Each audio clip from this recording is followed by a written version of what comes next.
On a spider's web. A spider's web is a delicate thing. It's thin, and while it has a lot of strength relative to a spider, people are able to break them all the time. They walk through them at inconvenient times, but then again, you, even as a human, so much greater in size than a spider's web, can still kind of get tangled in that web and have it inconvenience you. But even more than that, the thing about the line "a spider's web," or he's hanging from a spider's web, that really caught my attention, and that really caused me to choose it as kind of a focal point for this review, is the fact that it's a great metaphor for how quickly things in our lives can change. It's almost a representation of chance or fate. Lee specifically says that the spider that bit Peter, was like an instrument of fate, kind of sent to change his destiny. And it's interesting to me that one moment, one choice, just 1 second of things being different or being the way they are, is kind of what can make our lives what they are. And of course, we have the freedom and the power to react to what happens in our lives, to choose our own path. But had that spider's web not come out as quickly as it did, it wouldn't have gotten irradiated. Or had it come out more quickly, either if it was quicker or slower, it wouldn't have been in the path of the radiation, so to speak. And had it been able to get to Peter, a second too soon, or rather a second too late, it would have died of radiation first and not been able to transfer his powers to him. And if not for kind of the breaking point where he invited people to go with him, and he ended up going alone to the radiation demonstration, he wouldn't have been there to be bitten. And then if he hadn't been selfish, and if he had really chosen to do things for good, that the decision to go and fight Crusher Hogan and to not stop the thief, and all these little things add up. And then maybe even Uncle Ben's decision to fight off the burglar, the home invader. All these different things change his life. And then one of the most powerful or important things to me is that in the end, Peter chooses to keep the murderer, the burglar, the thief alive. He's hanging from a spider's web, and he didn't have to be. Spider-Man Peter Parker could have let this man fall to his death. He could have... It's not there in the text, but thinking about who he is and how much it must have hurt to lose his uncle like that, I could see him leaving him there to hang, to be arrested, as a struggle, a choice that he came to with great struggle, and that literally this guy's life was hanging by a thread, hanging on a spider's web. And that choice that Peter made to leave him there for the cops is what also kind of cast the die. It's what set him on the path to be one of the greatest heroes of all time, one of the greatest Marvel heroes for sure. And I just think that's a really interesting concept.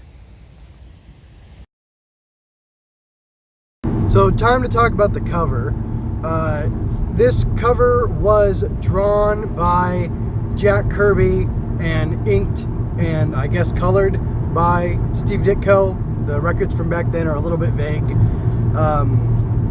And that's all I'm going to say. Ditko does all the interior art, and Lee does the interior writing, the story, the dialogue. I don't know if he would have been the guy who did the penciling as well, but I'm not going to get into that. I had always interpreted this cover as Spider-Man saving somebody, but I was reading up on this to figure out exactly who did what art for it, and the person who wrote the post, who I don't know their credentials, said something about this guy being a criminal. And it's funny, Peter, or Spider-Man, is saying something on the cover that he says inside the book, and it's not very heroic. It's not very much what you would expect from a superhero, especially today. But then again, I guess Lee, Ditko, Kirby, the guys at Marvel were redefining what a superhero could be at the time, and I know that's just kind of part of it. So on the first page, when you open it up, you can see a janky looking Spider-Man. His fingers are in weird positions. He's hunched over. He looks a little bit monstrous.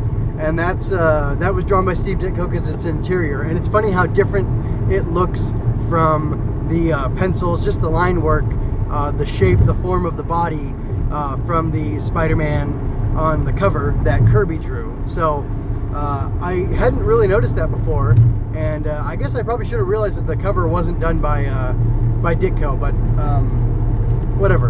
Again, if you've heard my other reviews, you know I'm a little bit new to carefully examining comics and really taking them in. But I like this big title up at the top of the book. It's pretty cool. There's a lot of Stan Lee's, hokey, gee whiz, fun dialogue in the little box where he's introducing the character and the story to the audience, and then something really nice on the lower half of that page is there's this great image of Peter, and it's just interesting how the medium of comics can capture time in an interesting way, because there's all this dialogue going in between these kids, and Peter's kind of standing there just listening to their insults, and he's feeling upset by them, I'm sure. I mean, his face, his posture looks like he's upset. And then behind him, I don't even know if this is supposed to be an actual yellow wall or an actual wall behind him, or if it's just representative or what. But there's this, silhouette or the shadow being cast by Spider-Man with a, spider's web behind it and a spider at the top of it and things like that. And I think this is where it says that the world's going to cower before Spider-Man. So echoing what was on the cover. But it's just, the art is really effective, and just the beauty of how the emotion and the tone of it is all captured in the art alone is really, really nice to see. And honestly, while some of the characters get off model, while some of the coloring is garish, I would say, to my eye, and I'm used to, before I checked out these old Spider-Man comic books, I read Spider-Girl back in the late 90s, and a little bit of the Spider-Man relaunch from, 97, 98, something like that, and Onslaught. So, I was more used to modern Marvel comics, and then a bunch of Dark Horse Star Wars comic books, and those all used extremely real, or fairly to extremely realistic colors for the backgrounds, the color palettes for the characters, all that. All the renderings were photorealistic. I think even there was a lot of tracing done in the one of my favorite Star Wars comic series. It takes place in the future with Kate Skywalker, Luke's grandson or great grandson, whatever. Anyway, I don't remember. Star Wars Legacy is what it's called. Anyway, that had photorealistic art, and it's funny going from that being my background, and even a bunch of comics, Star Wars comic reviews I did previous to starting swinging through comics. I'm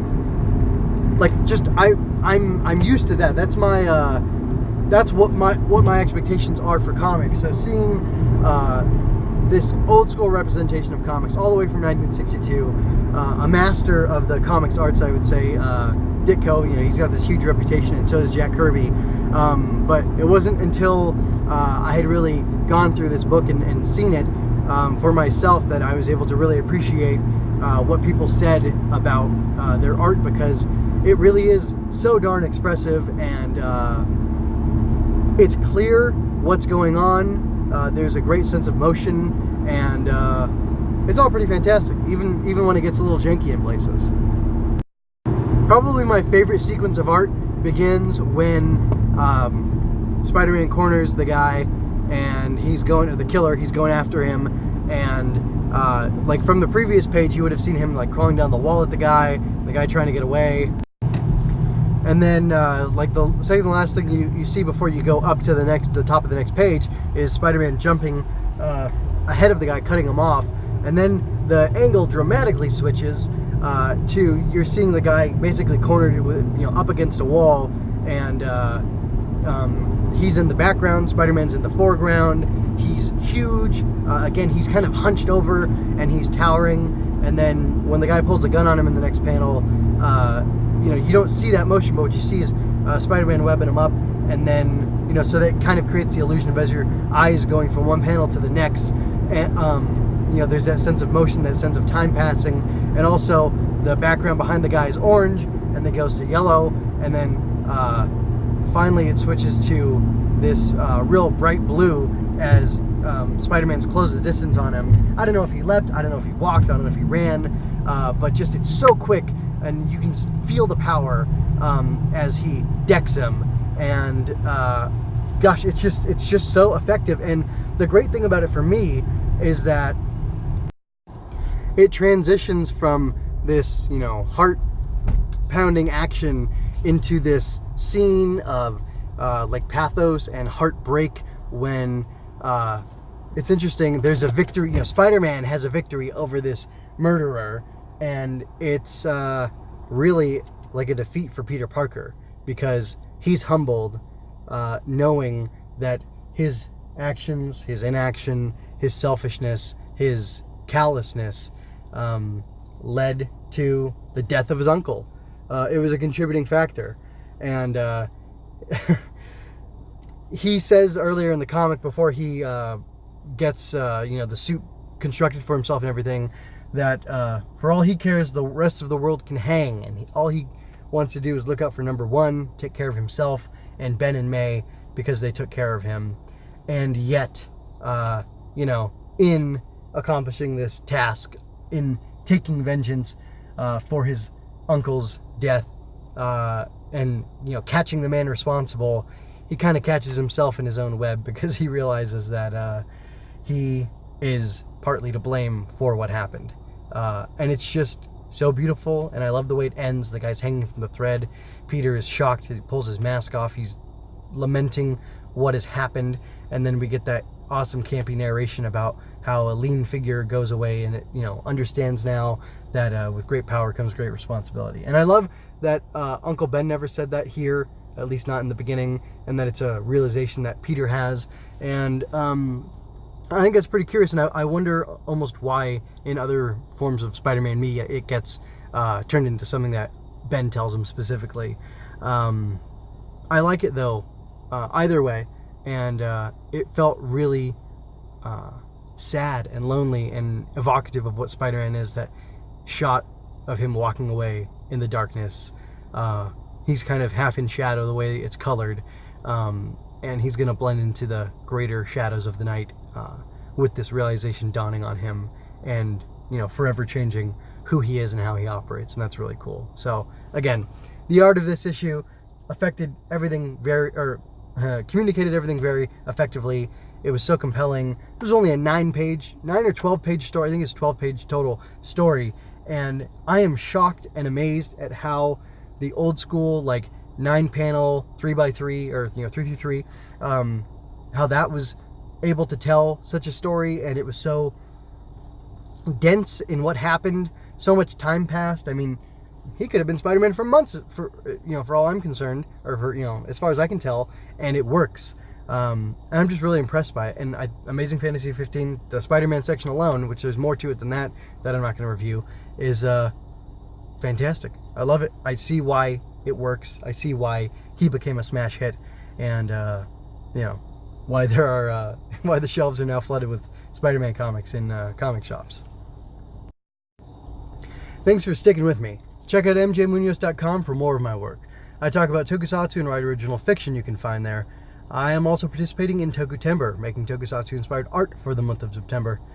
I'm an aspiring author who will gladly accept your financial support through coffee. Swinging Through Comics can be found on YouTube, iTunes, Google Play, Stitcher, and mjmunoz.com/STC. Relevant links are in the show notes. If you had a good time, like and share this. Subscribe and ring that bell to catch me the next time I'm swinging through comics.